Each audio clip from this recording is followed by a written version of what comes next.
शार्दुल के कमरे में लेटी भूखी प्यासी शिजा जब अपनी भूख बर्दाश्त नहीं कर सकी तो वो शाह हवेली के रसोई में पहुंच गई। रात काफी हो चुकी थी और उसे लगा कि घर के सभी मालिक और नौकर नौकरानियां अपने अपने कमरों में जाकर सो चुके हैं। ऐसे में कोई भी कर्मचारी रसोई के आसपास नहीं था जिससे वो खाना मांग सकती। लेकिन शिजा को इतनी ज्यादा भूख लगी थी कि उससे रुका नहीं गया और वो खुद जाकर रसोई में अपने खाने के लिए कुछ ढूंढने लगी। उसे रसोई में रखे एक बर्तन में रखा हुआ सालन वाला गोश्त नजर आया और उसके मुंह में पानी आ गया। उसने फौरन एक छोटे कटोरे में अपने लिए गोश्त परोसा और इससे पहले कि वो पहला निवाला मुंह में डालती, सोहनी शाह वहां आ गई और उसने शिजा को खरी खोटी सुनाने के बाद कटोरे को उसके हाथ से झटक कर जमीन पर फेंक दिया। कटोरी में परोसा गया गोश्त फर्श पर फैल चुका था। शोर सुनकर सोनी शाह की मां यानी मलका जान रसोई में आ गई और उसने भी शिजा को बेइज्जत करने में या सुनाने में कोई कसर नहीं छोड़ी।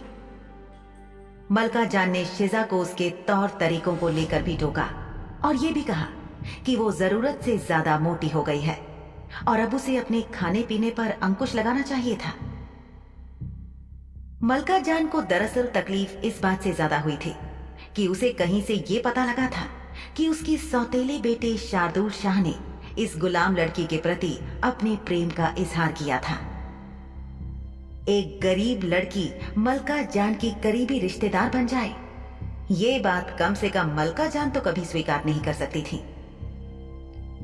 रसोई के फर्श पर बिखरे हुए गोश्त और सालन को देखकर मलका जान गुस्से में बड़बड़ाने लगी।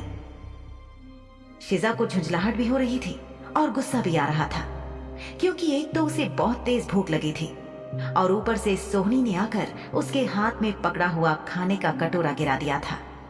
बावजूद इसके सोहनी की मां खाने की बर्बादी करने पर अपनी बेटी को समझाने के बजाय शिजा को न जाने क्या क्या सुना रही थी, लेकिन शिजा कुछ कर नहीं सकती थी। रात की इस घड़ी में इन दोनों पिशाचनियों के हाथों उसकी क्या हालत होने वाली थी ये वो नहीं जानती थी। वो सिर्फ दुआ कर सकती थी कि इन दोनों के कह से आज वो किसी तरह बच जाए। शिजा को ऐसा लग रहा था कि जैसे वो किसी पेड़ पर उल्टी लटकी हुई चमगादड़ की तरह है और ये दोनों माँ बेटी उसका शिकार करने के लिए आए वो खूंखार शिकारी थे जो पहला मौका मिलते ही उसे नेस्ता नाबूद कर देने वाले थे। उसे लग रहा था कि वो शार्दुल के कमरे में ही ज्यादा सुरक्षित थी। न जाने क्यों उसकी भूख उस पर हावी हो गई और वो खाने की तलाश में यहां आ गई। वो एक गरीब लड़की थी जिसे इस वक्त बहुत ज्यादा भूख लगी थी और खाने की जरूरत थी। इसके अलावा उसका कोई और इरादा नहीं था, इसलिए उसे समझ नहीं आ रहा था कि उससे गलती कहां पर हो गई और यहाँ पर इतना हंगामा क्यों हो रहा था। शिजा को अच्छे से पता था कि उसका वजन बिल्कुल भी नहीं बढ़ा था और ये दोनों माँ बेटी केवल झूठ प्रपंच रच रही थी और किसी भी तर्क के बिना सिर्फ झगड़ा शुरू करना चाहती थी ताकि शिजा उकसावे में आकर कुछ उल्टा सीधा कह डाले और फिर ये दोनों बात का पतंगड़ बनाकर शिजा के खिलाफ इस्तेमाल कर सके। मलका जान ने शिजा को ताना मारते हुए कहा, ये जो फर्श पर गंदगी फैलाई है इसे कौन साफ करेगा? शार्दुल ने भी न जाने कैसे कैसे लोगों को सिर चढ़ा रखा है। सफाई करने की जगह तुम यहाँ फालतू खड़ी हो और मेरी बेटी से बहस कर रही हो। शिजा ने सब्र रखते हुए बहुत शांति और अदब के साथ जवाब दिया कि वो इसे साफ कर देगी। इतना कहकर उसने रसोई के कोने से एक कपड़ा उठाया और सोहनी का फैलाया हुआ गोश्त और सालन साफ करने के लिए नीचे फर्श पर झुक गई। अगर इस समय शिजा के बस में होता तो इस समय वो इस फर्श को खोदकर सोनी शाह को यहीं गाड़ देती, लेकिन अफसोस कि वो केवल एक गुलाम लड़की थी और इन पिशाचनियों से लड़ना उसके बस के बाहर की बात थी। उसने ये सुनिश्चित करते हुए फर्श को साफ किया कि फालतू में बर्बाद किए गए गोश्त का कोई भी अवशेष फर्श पर बाकी ना रहे। शिजा गरीबी में पली बड़ी थी और उसके जैसे लोगों ने अक्सर खाने की कमी से जूझते हुए कई कई दिन और हफ्ते तक गुजारे होते थे। फर्श को साफ करते हुए वो सोच रही थी कि अमीर बच्चों के साथ ये आम समस्या थी कि उन्हें किसी चीज की कोई कद्र नहीं होती थी, खास तौर से खाने की। अमीरों को नहीं पता था कि गरीबी का मतलब क्या होता है। भोजन के उपहार की सराहना करने के बजाय वो हमेशा खाने के स्वाद में कमियां निकालने में लगे रहते थे।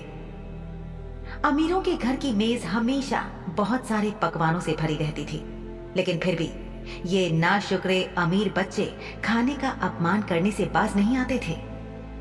शिजा को याद आया कि कैसे उसके गांव में फसल होने पर त्योहार मनाए जाते थे और रब का शुक्रिया अदा किया जाता था कि इस बार अच्छी फसल हुई है। फर्श साफ हो चुका था। शिजा ने गंदा कपड़ा उठाया और उसे बर्तन धोने वाली जगह पर जाकर पानी से धोया। कपड़े को रगड़ते हुए भी वो सोच रही थी कि दोनों तरह की जिंदगी में कितना फर्क था। एक तरफ सब कुछ होते हुए भी उसके लिए सम्मान और शुक्रिया का भाव नहीं था, और दूसरी तरफ कुछ ना होते हुए भी हर चीज के लिए शुक्राने का भाव था। काम हो जाने के बाद शिजा ने देखा कि दोनों पिशाच माँ बेटी उसे घूर रही थी।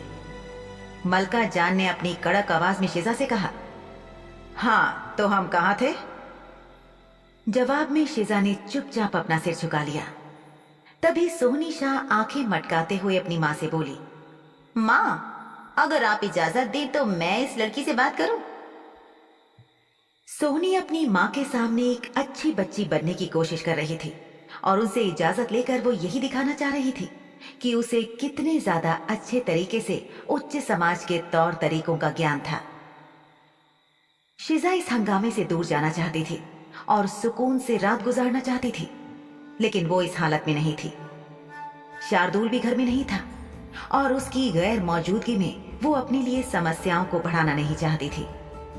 वो जानती थी कि अगर वो यहाँ से शार्दुल के कमरे में चली गई तो इस बात को बेअदबी बताकर सोहनी उसका जीना मुहाल कर देगी। इस वक्त सोहनी की बात सुनना ही समझदारी और मजबूरी थी। सोहनी ने अपनी माँ से कहा, इससे पहले कि मैं उस लड़की से बात करूं, मैं आपसे ये कहना चाहती हूँ कि ये लड़की नौकरों के साथ खाना खा सकती थी, लेकिन इसने जानबूझकर ऐसा नहीं किया। बजाय इसके ये मालिकों के लिए बने हुए खाने को छूने की हिम्मत करती है। किसी भी घर के नौकरों को इतनी छूट नहीं दी जाती। इस लड़की की हिम्मत कैसे हुई कि इसने परिवार के सदस्यों के खाने को हाथ लगा दिया? उच्च समाज के नियम कायदे कोई मजाक है क्या? सोहनी की आंखें गुस्से से जल रही थीं और शिजा को घूरते हुए वो अपनी बात आगे कहती रही, माँ इस लड़की ने हमारे लिए तैयार किए हुए खाने को छूने की और खाने की हिम्मत की है। क्या आपको लगता है कि ये हमारे परिवार की सदस्य है या ये हमारी बराबरी की है जो इसने ये हिमाकत की? सोहनी ने ये बात भले ही अपनी माँ से कही थी, लेकिन ये सवाल सीधे सीधे शिजा से किया गया था, क्योंकि ये बात कहते हुए वो सिर्फ शिजा की आंखों में घूर रही थी। शिजा जिसके पास गुलाम होने के शिष्टाचार की कमी थी, सोच रही थी कि क्या उसे स्वीकारोक्ति में या बात समझने का जवाब देने के लिए अपना सिर हिलाना चाहिए या चुपचाप खड़े रहना चाहिए। उसे समझ नहीं आ रहा था कि वो क्या करे, क्योंकि उसके मन में एक ही सवाल था कि अगर वो कुछ करेगी तो क्या उसे असभ्य माना जाएगा, और अगर ऐसा हुआ तो निश्चित रूप से एक और बखेड़ा खड़ा होने वाला था। कुछ सोच विचार के बाद में उसने अपने कंधे झुकाए, अपना सिर झुकाया, अपनी आंखें फर्श पर की और जाकर मलका जान से बात करने के बारे में सोचा। हालांकि वो अच्छे से जानती थी कि ये दोनों माँ बेटी मक्कार थी, बहुत ज्यादा अभिमानी और क्रूर थी और उनसे दया की कोई उम्मीद नहीं थी। विशेष रूप से एक गुलाम होने के नाते शिजा को यह लग रहा था कि उसे माफी मिलने या यहाँ से छुटकारा पाने का प्रतिशत बहुत कम था, लेकिन फिर भी उसने प्रयास करते हुए कहा, नहीं बड़ी मालकिन, मेरा इरादा ऐसा कुछ भी नहीं था, आप मेरी बात तो सुन लीजिए। लेकिन मलका जान ने उसकी बात सुनने के बजाय उसे झिड़कते हुए कहा, गुस्ताख लड़की, तुम्हारी इतनी मजाल कि तुम मुझसे जबान लड़ा रही हो। शिजा समझ चुकी थी कि इसके आगे उसे कुछ ज्यादा कहने की जरूरत नहीं थी। ये ऐसे मुंसिफ थे जो मुकदमे की पैरवी और दोनों पक्षों की बात सुने बिना ही पहले से फैसला घर से करके आए थे। यहाँ कोई भी दलीलें पेश कर दी जाती, हर हाल में मुजरिम शिजा को ही बनाया जाना था।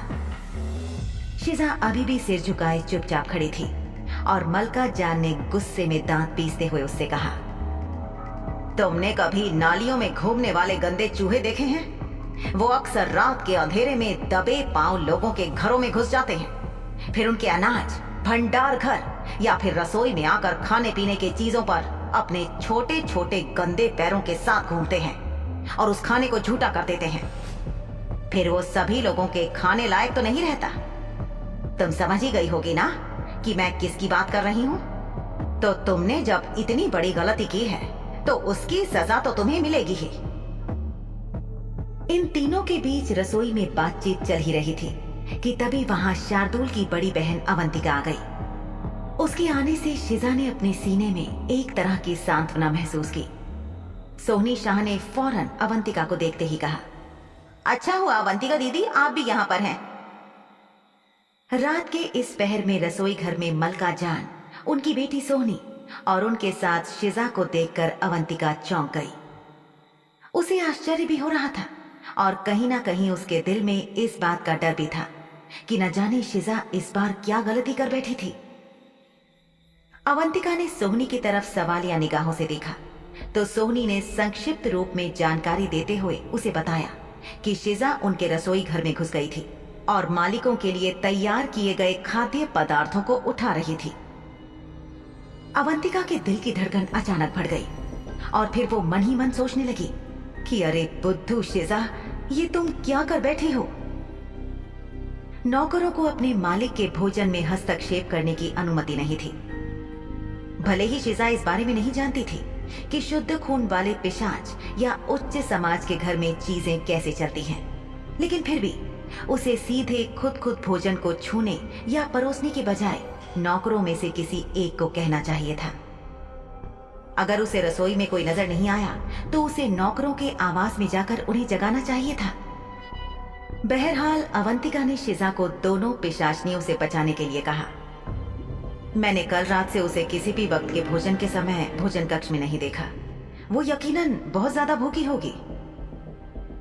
शिजा के अलावा अवंतिका भी इस बात को अच्छी तरह से जानती थी कि सोहनी शाह काफी समय से एक नागिन की तरह शिजा को डसने के लिए इंतजार कर रही थी और आज जब शार्दुल हवेली से लंबी अवधि के लिए अनुपस्थित था और उसका आगमन अनिश्चित लग रहा था तो उसकी सौतेली बहन ने इस मौके का उपयोग करने का फैसला किया था। चीजों को सामान्य करने के लिए और थोड़ा और ज्यादा सम्मान प्रकट करने के लिए शिजा ने खुद अपने सिर के साथ अपने शरीर को आगे की ओर झुकाया, लेकिन घाव के कारण वो ज्यादा झुक नहीं सकती थी। हालांकि उसका जख्म सूखने लगा था, लेकिन उसका कुछ हिस्सा अभी भी बहुत ज्यादा दुख रहा था। बहरहाल शिजा ने झुकते हुए माफी मांगी और मलका जान से कहा, मैं अपने काम के लिए आप सबसे माफी चाहती हूँ। मेरा इरादा किसी का भी अपमान करने का या अपनी स्थिति को बदलने का नहीं था। मैं अच्छे से जानती हूँ कि मैं गुलाम लड़की हूँ और यही मेरी हैसियत है। मुझे बहुत ज्यादा भूख लगी थी और मैं केवल भोजन की तलाश कर रही थी। इसके अलावा मेरा और कोई इरादा नहीं था। कृपया मुझे माफ कर दीजिए। अवंतिका ने फौरन शिजा की माफी स्वीकार करते हुए हामी में अपना सिर हिला दिया। अगर ये कोई और उच्च वर्ग का परिवार होता तो वो लोग भी माफी को स्वीकार करके हामी में अपना सिर हिला देते और गुलाम लड़की को एक चेतावनी देकर मामले को जाने देते। लेकिन ये शुद्ध खून वाले पिशाचों का ऐसा परिवार था जो इस लड़की के साथ गंदा खेल खेलना चाहता था और इसकी वजह सिर्फ एक थी कि ये लड़की शार्दुल को बहुत प्रिय थी। सोहनी ने बात को फिर से खींचते हुए कहा, मान लिया कि ये भूखी थी, लेकिन इसका मतलब ये तो नहीं हुआ कि ये इस घर के नियमों को तोड़ती फिरेगी। ये बात तो ये कह रही है ना कि ये खाना खाने के लिए यहाँ आई थी, लेकिन इस बात से कैसे इनकार किया जा सकता है कि इसने हमारे खाने में कुछ नहीं मिलाया है। क्या पता कि इतनी रात गए ये यहाँ हमारे खाने में जहर मिलाने के लिए ही आई हो। शार्दुल की गैर मौजूदगी में शिजा के साथ क्या बर्ताव करेगी सोहनी शाह।